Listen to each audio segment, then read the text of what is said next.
সব সময় পুরনো ভিডিও দিতে দিতে আমিও কেমন একটা কেন ক্লান্ত হয়ে গেছি।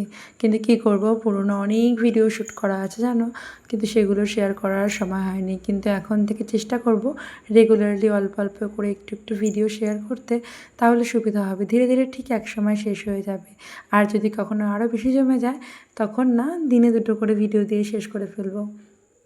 চলো আজকে একটা রেড ভেলভেট কেকের ভিডিও তোমাদের সাথে শেয়ার করি। রেড ভেলভেট কেকটা একটু কস্টলি হয়, আর হয়তো জানি না কেন সবার হয়তো পছন্দ হয় না, তাই সেরকম একটা অর্ডার আসে না আমার কাছে। কিন্তু যখন বানাই আমি মন প্রাণ দিয়ে বানাই, যাতে যে টেস্ট করে সে যাতে আবার নেয়।